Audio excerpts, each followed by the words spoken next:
Max TV భక్తి ప్రేక్షకులకు నమస్కారం. నేను మీ శ్రావ్య.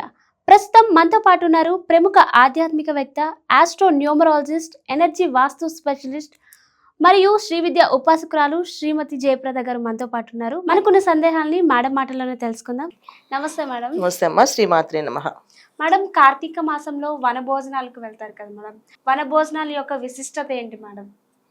వనం అంటే ఏంటి? అన్ని చెట్లు మొత్తం ఉన్నది ఏంటి వనంలోకి వెళ్ళడం అంటే ఏంటంటే మంచి ఆరోగ్యకరమైన చెట్లు ఏంటి నేరేడు, ఉసిరి, తర్వాత వేప, మారేడు, ఇవన్నీ ఉండే వనాలు ఉండే కదా. సో వనమూలికలు తయారు చేస్తాను. అలాంటి వనాల్లోకి వెళ్ళడము, కూర్చోవడం అంటే ఇది శరత్ ఋతువు కదా. కార్తీక మాసం చలికాలం, శరత్ ఋతువు. ఏదైతే మనకి విషవాయువులు ఉంటాయో ఈ విషవాయువులు పీల్చుకొని మన శరీరం అంతా కూడా ఏంటి ఆ విషవాయు తత్వంగా మారుతుంది. విషవాయువులు నిండిపోవడం వల్ల ఏంటంటే ఒక ఆక్సిజన్ లెవెల్స్ కోసమని ఈ వన భోజనాలు అనేది చేస్తాం. వన భోజనాలు అనేది ఎందుకు పెట్టుకున్నాం అంటే అందరం కలిసి, ఇప్పుడు ఒకప్పుడైతే ఉమ్మడి కుటుంబాలు ఉండేవి చక్కగా. ఈ ఉమ్మడి కుటుంబం అంతా కలిసి ఒక బయటికి వెళ్ళాలి అంటే వీళ్ళందరూ కలిసి అప్పుడు ఈ తీర్థయాత్రలు అంటే ఉండేవి ఏంటి, ఏ క్షేత్రం మా తిరుపతో శ్రీశైలమో అలా వెళ్ళేవాళ్ళు. అలాగా కుటుంబం సమేతంగా వెళ్ళి కుటుంబం అందరు కలిసి ఆ రోజు చక్కగా అక్కడే వంటలు చేసుకొని అక్కడే నైవేద్యం పెట్టి అక్కడ భోజనాలు చేసేవాళ్ళు. ఇది వన భోజనాల యొక్క విశిష్టత. సో ఈ విధంగా చేసే వన భోజనాలను కార్తీక మాసంలో చేస్తే ఈ విషవాయువులు ఏదైతే మనం పీల్చుకుని ఉంటుంటామో కానీ ఈ మొత్తం ఈ చెట్లు, ఉసిరి చెట్టు దగ్గర ఉన్న ఆక్సిజన్ లెవెల్స్ అనేది ప్యూరిఫై అవుతుంది మనకి శరీరంలో ఉన్నది. సో ఈ ప్యూరిఫై అవ్వడం వల్ల ఆ గాలి పీల్చుకోవడం వల్ల ఈ ఆక్సిజన్ లెవెల్స్ ని ఇంప్రూవ్ చేసుకోవడానికి ఈ వన భోజనాల్లో వృక్షాల దగ్గర ఈ గాలి పీల్చుకోవడం వల్ల ఉసిరి గాలి తగిలితే మనకి ఆక్సిజన్ లెవెల్స్ బాగా పెరుగుతాయంట. సో అందుకని చాలా మంది ఉసిరి చెట్ల దగ్గర కూర్చునేవాళ్ళు. ఈ కార్తీక మాసంలో ఉసిరి చెట్ల దగ్గర కింద కూర్చొని భోజనం చేసేవాళ్ళు.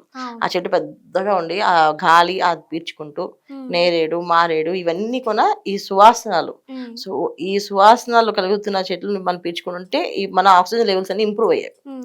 అలా ఇంకొకటి ఏంటంటే అందరు కలిసి ఉంటే ఆ రోజు అంతా కలిసి ఒకరు సహకరించుకొని చేసే వంటలు, వార్పులు, ఆ రుచులు అందరు కలిపి సరదాగా ఎంజాయ్ చేస్తూ నామపారాయణ చేసుకునేది వనభోజనాలు. వనభోజనం అనేది ఏంటంటే వాళ్ళ చేతితో అక్కడ వండుకొని తినేది. అయితే వండిన పదార్థాలు తీసుకెళ్ళి అక్కడ సత్సంగా కూర్చొని భగవంతుడి గురించి ఏదైనా లీల వినడం, లీల చెప్పుకోవడం, ఒకరిని కూర్చోబెట్టి మహాభారతం కానీ, రామాయణం కానీ, లేదా కార్తీక పురాణం శ్రవణం కానీ, అంటే శ్రవణం అనేసి అని చెప్పేసరికి కార్తీక పురాణం వినడం కానీ, ఇలాగ వింటూ ఒకళ్ళు కూర్చోబెట్టి వాళ్ళు వినమని చెప్పి అదంతా శ్రవణం అంతా విని చక్కగా ఆ తర్వాత భోజనం చేసేవాళ్ళు. ఈ విధంగా చేయాలి వన భోజనాలు. మామూలుగా పిక్నిక్ లాగా పార్క్ లాగా వెళ్ళి అందరూ గేమ్స్ ఆడుకొని ఫోన్లో గేమ్స్ ఆడి పరుగు పందాలు ఆడి ఇవి ఆడి అవాడి అలా చేసుకునేవి కాదు. అది పిక్నిక్ కింద విహారయాత్ర అవుతుంది. అది వన భోజనం కింద కాదు. వన భోజనం అంటే ఏంటంటే అందరూ కలిసి కూర్చొని ఆ పురాణ శ్రవణం చేయాలి కంపల్సరీగా. పురాణ శ్రవణం చేసి చక్కగా భోజనం, ఆ రోజు శాకాహార భోజనం, చక్కగా సాత్వికమైన ఆహారం, పులిహోర, దద్దోజనం, పొంగలి, పప్పు, పులుసు, కూర ఇలాంటి ఆహారాలు తినాలి. మామూలుగా ఈ మసాలాలు వేసిన ఆహారాలు ఏమీ తీసుకోకూడదు. ఇప్పుడు మనం వన భోజనాలు అంటే మొత్తం ఈ మసాలా భోజనాలు తీసుకెళ్ళడము, ఊరికి చెట్ల దగ్గర ఫోటోలు దిగడము, ఆ సెల్ఫీలు దిగడం, కొమ్మలు లాగడం ఇవన్నీ కాదు. చక్కగా కూర్చొని శ్రవణ పారాయణ చేయడము, వినడము, భోజనం చేయడము, అక్కడ ఆ రోజంతా గడపడం. ఇలా చేయడం వల్ల ఏంటంటే మనలో మనకి ఇంతమంది ఉన్నారు అండగా అని ఒక ధైర్యం, తర్వాత అందరితో మాట్లాడుకునే విషయాలు, పంచుకునే విషయాలు, తర్వాత విన్న పురాణ శ్రవణం, వినే వాళ్ళ కథలు, అక్కడ చేసే పాపపుణ్యాలు, శరీరంలో చేసే ఏవైతే మనం చేస్తున్న ఇలా మనం ఇప్పుడు మనం గడుపుతున్న జీవితం, ఈ జీవితంలో ఇంకొంచెం అయినా మెరుగుపడచ్చు, ఇంకేమైనా పాజిటివ్ ఎనర్జీ చేసుకునే విధంగా చేసుకోవచ్చు. అంటే ఇప్పుడు ఒక మనిషి కోసం ఒక మనిషి ఏడవకుండా మనం బాగుండాలి, పక్క వాళ్ళు బాగుండాలి, పక్క వాళ్ళు బాగుండాలి అని కోరుకోవడం ఈ వన భోజనాల కాన్సెప్ట్. అంటే ఏంటి, నాతో నేనే కాదు వీళ్ళు కూడా బాగుండాలి, వాళ్ళు బాగుండాలి, వీళ్ళు బాగుండాలి, అందరూ బాగుండాలి, అప్పుడు మనం బాగుంటాం అని అనుకోవడానికి కోసమని ఈ భోజనాలు. సో ఇలా అనుకోవాలి అంటే ఏంటంటే వాళ్ళు మన మీద చూపించే ప్రేమ కనిపించాలి కదా, ఆ ప్రేమ అనేది కనిపిస్తుందని చెప్పి కలిసి వెళ్ళండి, కలిసి రండి అని చెప్పేసి. సో ఇలా కలిసి చేయమని చెప్పేసింది. కానీ విహారయాత్రలు చేయకూడదు ఎప్పుడు కూడా. విహారయాత్రలు అనేది ఏంటంటే సరదాగా తిరగడాలు, అవన్నీ చూసుకోవడాలు.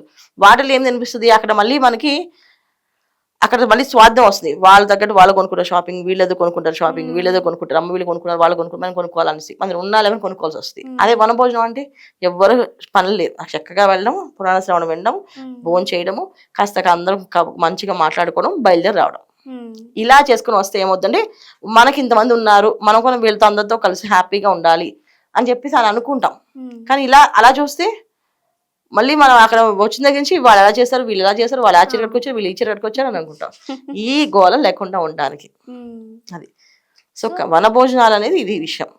అది పాత రోజుల్లో అయితే వనభోజనాలు అంటే కుటుంబం వెళ్ళేది, మొత్తం అంత కుటుంబం కలిసి ఇంట్లో ఉండే అన్నదమ్ములు, అక్క చెల్లెళ్ళు, వాళ్ళ అన్నదమ్ములు, వాళ్ళ తోడికోడళ్ళు, వాళ్ళ తోడళ్ళు అందరు కలిసి పెద్ద ఫ్యామిలీ. అంటే ఇప్పుడు ఈ ఇంట్లో ముగ్గురు ఆడపిల్లలు ఉన్నారు, ముగ్గురు ఆడపిల్లలకి ముగ్గురు అల్లుళ్ళు ఉన్నారు, అల్లుళ్ళకి చెల్లెళ్ళు ఉంటారు, వాళ్ళని పిలిచేవాళ్ళు. ఇక్కడ ఇంటికి వచ్చిన కోడళ్ళు ఉన్నారు, కోడళ్ళు వాళ్ళ అమ్మ నాన్నని, కోడళ్ళు వాళ్ళ అన్నయ్యల్ని, అన్నయ్య భార్యల్ని, తమ్ముళ్ళు భార్యల్ని అందరూ పిలిచేవాళ్ళు. ఇలా అందరినీ పిలిచి కలిసి ఒక దగ్గర కూర్చొని చదువుకుంటూ అదే పురాణ శ్రవణం వింటూ ఫోన్ చేసేవాళ్ళు. ఈ విధంగా మనకి వనభోజనాలు చేసేది తప్ప ఇలాగ ఇప్పుడు ఒక సింగిల్ ఫ్యామిలీ, భార్యాభర్త పిల్ల ముగ్గురే లేదా నలుగురు, అంత మంచి లేరు. సో వీళ్ళు ఏం చేస్తారు, 10 మంది కుటుంబాలు కలిసి వెళ్తున్నారు. ఈ 10 మంది కుటుంబాలు కలిసి వెళ్ళి చేసేది ఏంటి, చక్కగా ఈ విధంగా చేయాలి వనభోజనం అంటే. చక్కగా వెళ్ళడము, పురాణ శ్రవణం వినడము, భోజనం చేయడం. అంతే విహారయాత్రలాగా అన్ని రకాల వెరైటీస్ అన్ని ఆర్డర్ చేసి తెచ్చుకోవడము, వెళ్ళి అన్ని షాపింగ్ మాల్ అన్ని చేసుకుని తిరిగి లాస్ట్ తినడం అనేది అది విహారయాత్ర అయిపోతుంది, వనభోజనం అవదు. ఇది చాలా చక్కగా చెప్పారు మేడం, ధన్యవాదాలు. నమస్తే అమ్మ. శ్రీమాత్రే నమః.